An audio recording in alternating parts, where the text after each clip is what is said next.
In this video, I'm going to describe an approach to training recurrent neural networks that's called long short-term memory. You can consider the dynamic state of a neural network to be a short-term memory, and the idea is we want to make that short-term memory last for a long time.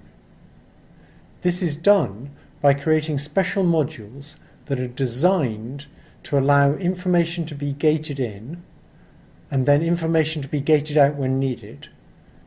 And in the intermediate period, the gate is closed so that stuff that arrives in the intermediate period doesn't interfere with the remembered state. Long short-term memory has been very successful for tasks like recognizing handwriting, where it's won a number of competitions. In 1997, Hochreiter and Schmidhuber published a paper in Neural Computation that solved the problem of getting a recurrent neural network to remember things for a long time. Their recurrent nets could remember things for hundreds of time steps. They did this by designing a memory cell that used logistic and linear units with multiplicative interactions. So information gets into the memory cell whenever a logistic write gate is turned on. The rest of the recurrent network determines the state of that write gate, and when the rest of the recurrent network wants information to be stored, it turns the write gate on, and whatever the current input from the rest of the net to the memory cell is, gets stored in the memory cell. The information stays in the memory cell so long as its keep gate is on. So again, the rest of the system is determining the state of a logistic keep gate, and if it keeps it on, then the information will stay there. And finally, the information gets read from the memory cell so that it then goes off to the rest of the recurrent neural network and influences future states. And it's read by turning on a read gate, which again is a logistic unit controlled by the rest of the neural network. The memory cell actually stores an analog value, so we can think of it as a linear neuron that has an analog value and keeps writing that value to itself at each time step via a weight of 1, so the information just stays there.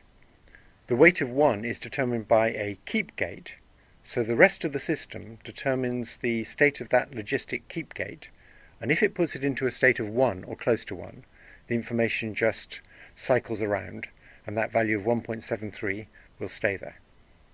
As soon as the rest of the system wants to get rid of that value, all it has to do is set the keep gate to have a value of 0, and the information will disappear.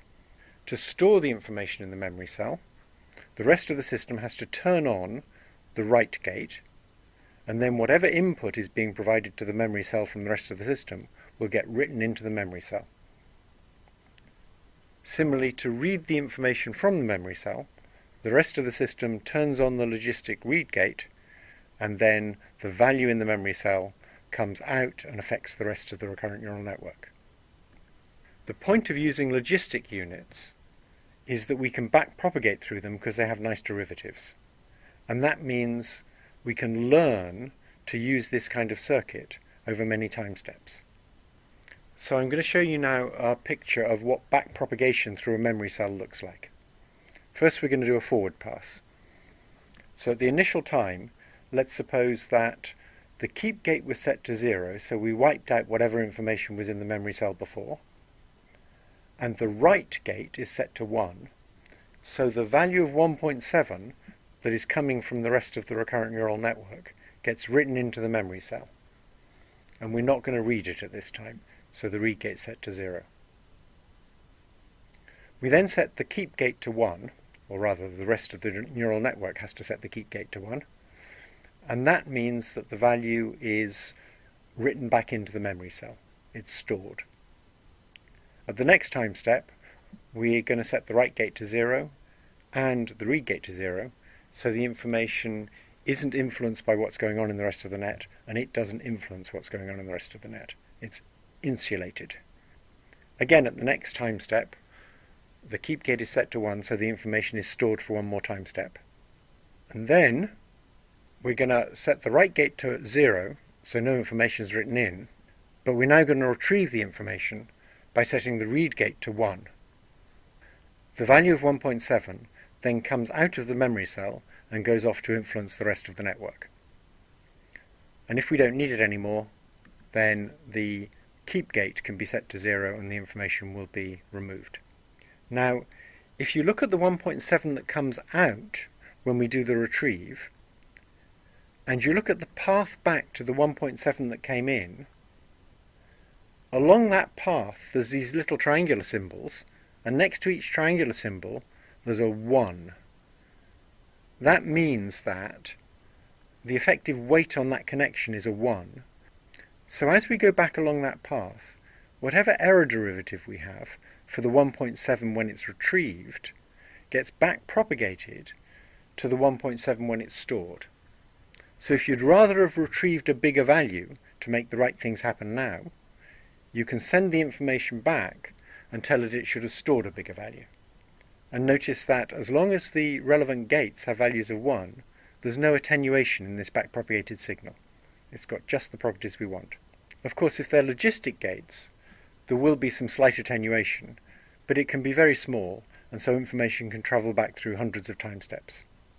Now let's look at a task that a recurrent neural network with long short-term memory is very good at. It's a very natural task for a recurrent neural network. It's reading cursive handwriting. The input is just a sequence of the x and y coordinates of the tip of the pen, plus some information about whether the pen is on the paper or not. The output is going to be a sequence of recognized characters. Graves and Schmidhuber in 2009 showed that recurrent neural networks with long short-term memory are extremely good at this task. So far as I know, they're currently the best systems there are, and I believe Canada Post is starting to use them for reading handwriting. Graves and Schmidhuber in 2009 didn't use pen coordinates as input. They used a sequence of small images, and that means they can deal with optical input where the timing of the pen isn't known. They can look at images after they've been written and read them. So I'm now going to show you a demonstration of Alex Graves' system working on pen coordinates, and in the movie that follows you're going to see 4 streams of information. The top row shows the characters as they're recognized. The system never revises its output, so if it has to make a difficult decision, it delays it for a little bit so that it can see a little distance into the future to help it resolve ambiguities. The second row shows the states of a subset of the memory cells, and you should notice how they get reset when it recognizes a character. The third row shows the actual writing, and all the net sees is the x and y coordinates of the tip of the pen, just 2 numbers, plus some information about whether the pen is up or down. Finally, the fourth row shows something much more complicated. It shows the gradient backpropagated all the way to the x, y locations. So what you get to see is, for the most active character, if you backpropagate from that character and ask what would make that most active character more active, you get to see which bits of the input are affecting the probability that it's that character. So that lets you see how the decisions are depending on things that happened in the past. So here's the movie.